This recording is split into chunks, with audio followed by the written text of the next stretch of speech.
سبحان اللہ بحمدہ سبحان اللہ العظیم سبحان اللہ بحمدہ سبحان اللہ العظیم سبحان اللہ بحمدہ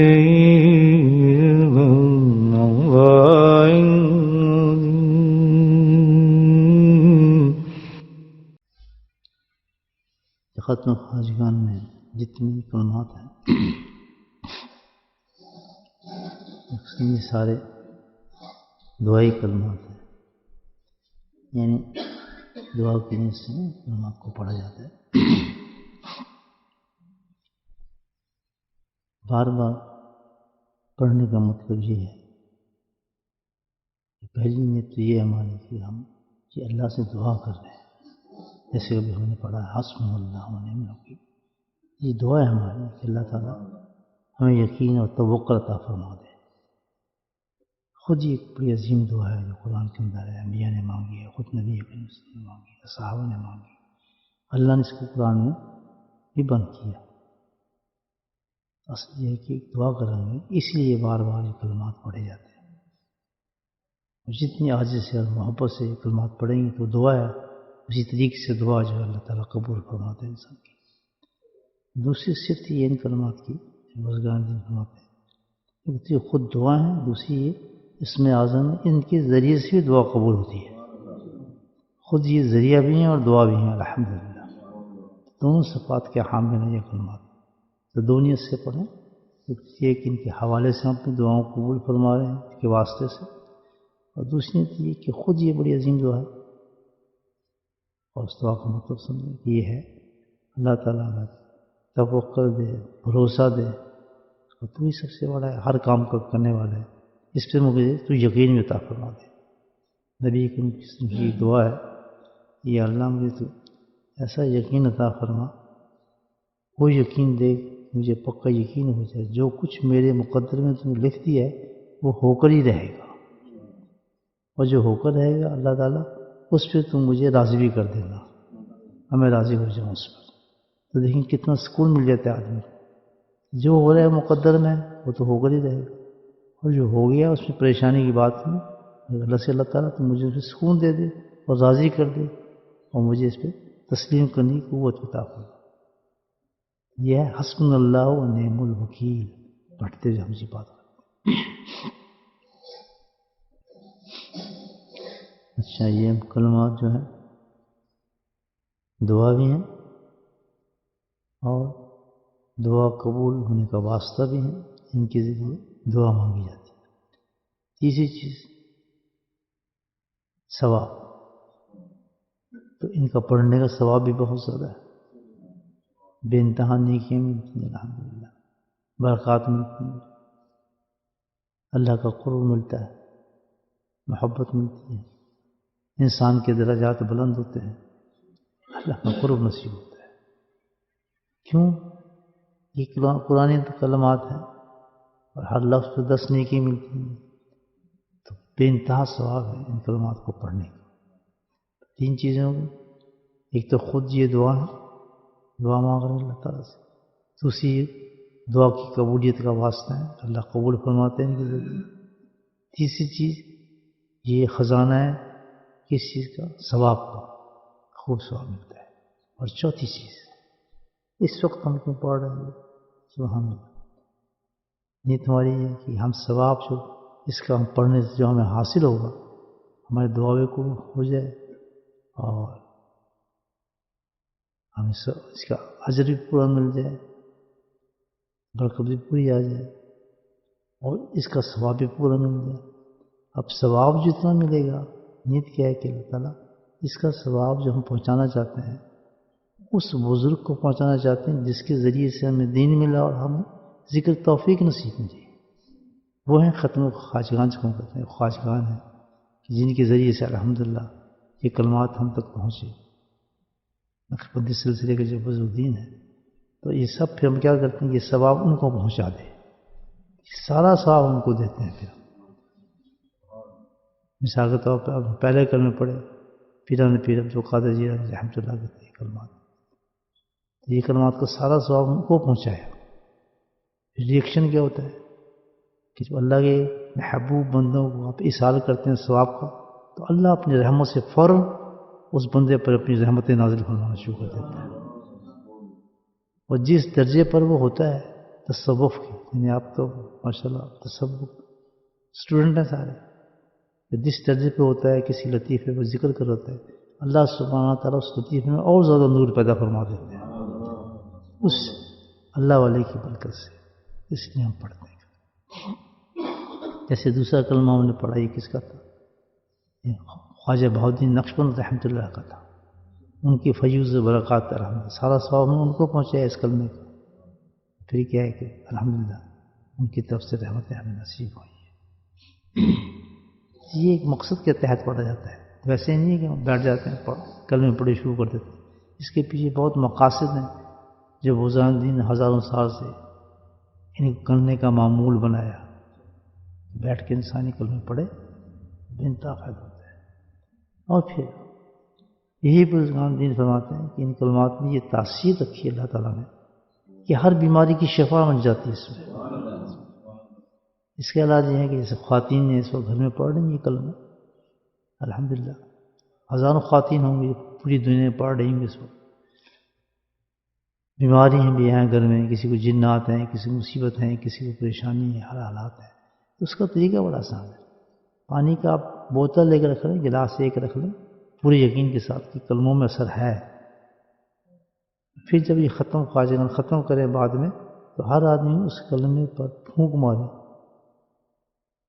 7 دفعہ. پھر اس کلمے کو پھونک مارنے کے بعد اس پانی کو استعمال کرنا شروع کر دیں. جو مریض ہیں اس کو پلائیں، جو پریشان ہیں ان کو پلائیں، جس مرض کے لیے آپ چاہتے ہیں شام تک اس کو پڑھیں، اس کو پلائیں. شام کو پھر ختم خواجگان ہو، پھر تازہ پانی بنائیں، پھونک مار کے پھر اس کو پلائیں. انشاءاللہ الحمدللہ شفا ہونی شروع ہو جائے گی بیماری. کتنے آسان طریقے اللہ نے بتائے ہیں، اس میں کتنے فائدے ہیں انسان کو بے انتہا. اللہ کا ذکر کے دروشی پڑھیں. یہ کلمہ خزانہ ہے ہر اعتبار سے، بہت بڑے کلمے ہیں یہ، بہت بڑے کلمے. جس میں آتا ہے کہ اتنا بڑا کلمہ ہے کہ جب انسان یہ کلمہ پڑھتا ہے تو عرش کے نیچے ایک ستون ہے، نورانی ستون، وہ لٹکا ہوا ہے. نقشہ کھینچے، وہ کون سا ستون ہے؟ وہ اس کلمے کا ستون ہے. جب انسان زمین پہ یہ کلمہ پڑھتا ہے تو آسمان پہ وہ ستون ہلنا شروع ہو جاتا ہے. بہت نورانی، پورے ڈھانپا ہوا ہے پورے عرش کو اس نے، اتنا نور ہے اس میں خزانے میں. اور پوری جنت میں گھومتا ہے وہ جس کو انسان پڑھتا ہے. دیکھیے کنیکشن اللہ پاک نے روحانی کنیکشن کیسا آسمان کے ساتھ رکھا ہے. ان کلمات کے ذریعے سے انسان کا تعلق ہو جاتا ہے ایک دم آسمان پر. تو پھر اللہ تعالیٰ نے ابھی حدیث ہے کہ اللہ تعالیٰ نے اس کلمے کی شان یہ رکھی ہے کہ اس دنیا میں بے انتہا بیماریاں ہیں اور بھی آتی جائیں گی، ہر قسم کی بیماری ہے. پہلے کینسر نہیں سنتے تھے، ہزاروں بیماریاں پہلے نہیں تھیں ہمارے زمانے میں. اب اس قدر بیماریاں آ گئی ہیں. سب سے بڑی بیماری جو پہلے کبھی نہیں تھی اب عام ہے، جو کہتے ہیں ڈپریشن، دماغی بیماری، مینٹل بیماری. یہ سب سے بیماری اور پرابلم ہے آج کل ہمارے معاشرے کے اندر. کیوں کہ بہت زیادہ ہمارے اندر مادیت آ گئی ہے نا، دنیا آ گئی ہے. تو سب سے بڑی بیماری جو کریٹ ہوئی اس وجہ سے دیٹ از دا ڈپریشن. سب انسان اس میں مبتلا ہو گئے کہ خواہشات اتنی ہو گئی انسان میں، وہ ملتی نہیں ہے. ملتی تو وہی جو تقدیر میں ہے، تو انسان ڈپریشن میں چلا جاتا ہے. مجھے یہ کو نہیں مل رہا، مجھے فلاں چیز کو نہیں ملی، وہ ڈپریشن میں چلا جاتا ہے. تو سب سے بڑی بیماریاں، اور دنیا میں اس کا علاج ہی کوئی نہیں ہے. No cure at all. آج کا نہیں باڈی اس کو پاگل کر نہیں، پاگل ہے بس، یہ تو پاگل ہو گیا، جن آ گیا، بھوت آ گیا، جادو ہو گیا. حالانکہ کیا ہے، ایک روحانی ڈپریشن اس پر، ایک سائیکولوجی طور پر، نفسیاتی طور پر ایک مریض بن گیا ہے. دنیا کی خواہشات کے اندر جم گیا وہ شخص، اس کی خواہش پوری نہیں ہو رہی، وہ پاگل ہو گیا. اس میں اطمینان ہے ہی نہیں، سکون ہے ہی نہیں، صبر ہے ہی نہیں کہ صبر کرے، جو ملے گا الحمدللہ بہت ہے، جو نہیں مل رہا اللہ بہتر سمجھتا ہے، اچھی حکمت ہے اس کی. تو یہ ایسی بیماری ہے جس کا علاج ہی نہیں ہے. تو اللہ تعالیٰ نے اس کلمے میں لا حول ولا قوت الا باللہ، دنیا کے اندر جتنی بیماری ہیں سب بیماریوں کا علاج اس میں رکھا ہے اللہ تعالیٰ نے. میں نے انداز نہیں بھی عبدی ہی، جس نیت سے آدمی اس کلمے کو پڑھے گا کہ اللہ میرے کینسر ختم ہو جائے، اس کا کینسر ختم ہو جائے. وہ اس کلمے کو پڑھے گا یا اللہ اس نیت سے پڑھے گا میرے سر کا درد ختم ہو جائے، درد ختم ہو جاتا ہے. سر پہ ہاتھ رکھیں، کسی قسم کا بھی انسان کے اندر بیماری ہے، اللہ کے حکم سے اس بیماری کے اندر کمی آنا شروع ہو جاتی ہے. دوسری چیز الحمدللہ اس کلمے میں جو ہے کہ ساری بیماریوں کا علاج، لیکن جس کا علاج دنیا میں ہے ہی نہیں، وہ اس بیماری کا سب سے چھوٹا علاج ہے. ڈپریشن کے لیے سب سے چھوٹا علاج اس میں رکھا ہے کہ اللہ تعالیٰ اس میں جو ہے ڈپریشن کو فوراً ختم فرما دیتے ہیں. اگر مشین مریض پڑے وہ پاگل ہوگا ہی نہیں. اس کلمے کو بہت پڑھے، لیکن کسی بزرگ کے سپرویژن میں پڑھنا چاہیے. وہ تعداد بتائے، طریقہ بتائے، اور پھر اس کی توجہ ہو، تب اثرات ہوتے ہیں ان کلمات کا. تو یہ کلمہ جو ہے آپ یہ دیکھیں کتنا عظیم کلمہ ہے. 99% جتنی بیماریاں سب کا علاج ہے. اس میں روحانی ہو، جسمانی ہو، مادی ہو، دنیا نہیں نکل لی، اس کلمے کو پڑھنا شروع کر دیں اپنے شیخ کی اجازت سے. کوئی کام نہیں ہو رہا، یہ وجہ بنتی ہے نا بیماری کی، میرا کام نہیں ہو رہا، اس کا کلمہ پڑھنا شروع کر دیں اور اس سے دعا مانگنا شروع کر دیں. تو اس وجہ کیا ہوگی، وہ چیز ملے گی نہیں لیکن ڈپریشن بھی نہیں ہوگا، ایک بیماری سے آدمی بچ جاتا ہے.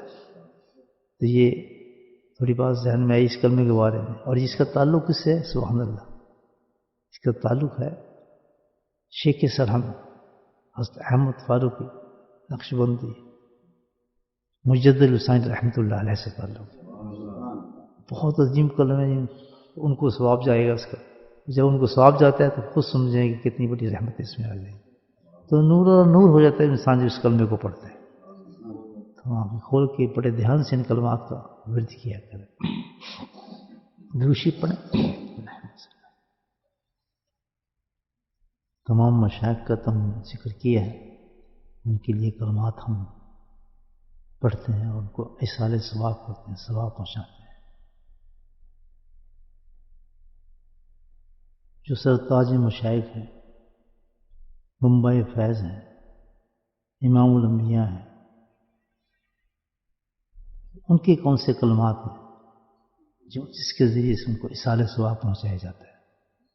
تو اصل تو وہی ہے.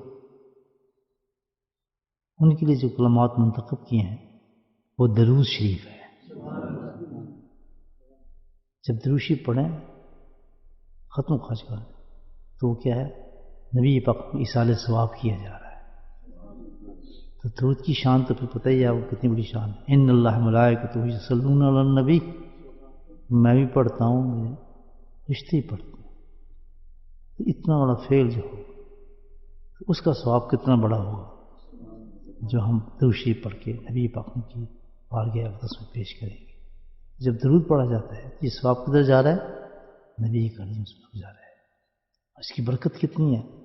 ابن کعب ایک صحابی تھے، حاضر ہوئے نبی کی خدمت میں. ہر صحابی کا اپنا رنگ تھا. یہ عاشق تھے کس چیز کی؟ درود شریف کے عاشق تھے. کوئی کسی چیز کا عاشق تھا، کوئی کسی چیز کا عاشق.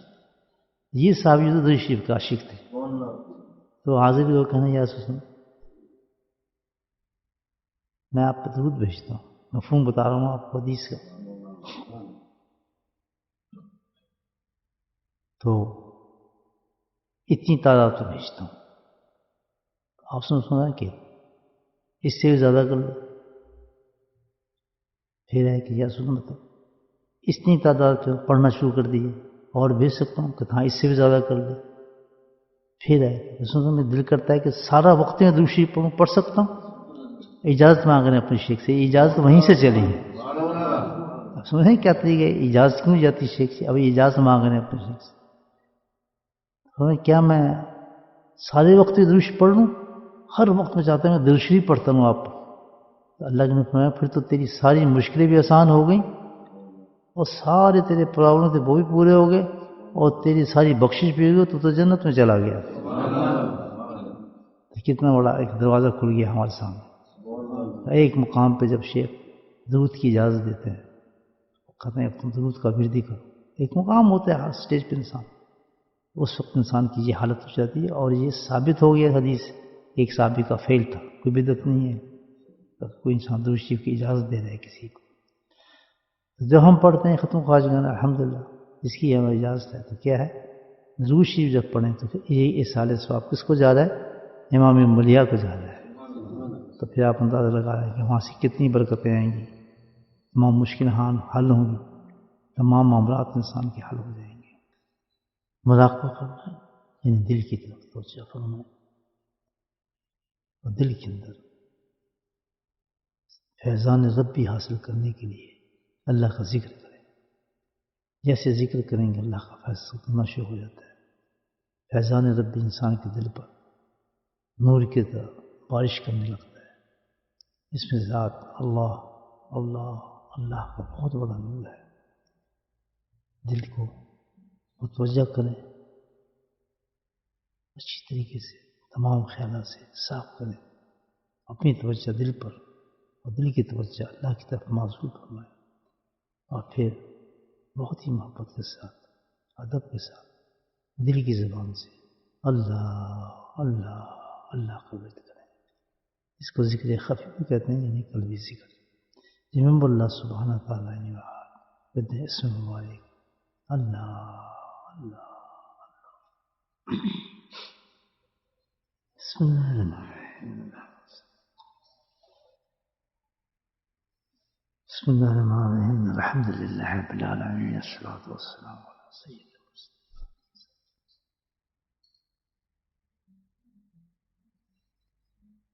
یا اللہ اپنی بارگاہ دست میں ہماری تمام دعاؤں کو قبول فرما. یا اللہ آج ختم خواجہ ہم نے پڑھے ہوئے مولا اس کو قبول فرما. جو باتیں تیری محبت نے ہم سے کہیں مولا باتوں کو قبول فرما اور جو عمل کرنے کی توفیق نصیب فرما. اے میرا مولا آج کا ختم روزہ ہمارے تمام درجات کو بلند فرما. یا اللہ ہماری مصیبتوں کو دور فرما. ہماری پریشانی فرما. ہماری حاجات کو پورا فرما. یا اللہ ہر عذاب سے ہر مصیبت سے پریشانی دور فرما میرے مولا. یا اللہ تو ہم سے راضی ہو جائے میرے مولا. بار بار اپنا ذکر و درود پڑھنے کی ہمیں توفیق نصیب فرما. یا اللہ ہمارے سینوں کو منور فرما. یا اللہ ہمارا قلب کو سالم بنا. یا رحم الرحمین اپنے فضل و کرم سے اپنے حبیب کے صدقے سے آج کی تمام دعاؤں کو ہمارا قبول فرما. یا اللہ جن بیماروں دعاؤں کی قابل بچوں کو اولادوں کو سب کو میرے مولا بیماری سے محفوظ فرما. پریشانی کے لیے جن دعا کے دعاؤں کو بھی قبول فرما. یا رحم الرحمین اپنے فضل و کرم سے ہمارے گھروں میں برکت نصیب فرما. یا اللہ ہمارے گھر میں نمازی پیدا فرما. اللہ رزق کو طیب نصیب فرما. عبادت نصیب فرما. ہمیں رمضان کی توفیق نصیب فرما. یا اللہ ہماری روزی میں برکت نصیب فرما. یا اللہ رمضان ہمارا سحر فرما. یا اللہ رجب میں برکت دے. شعبان میں برکت دے. ایسی برکت دے جو رمضان تک سے دینے اللہ اور اس سے ہمارے رمضان کو رونق نصیب فرما.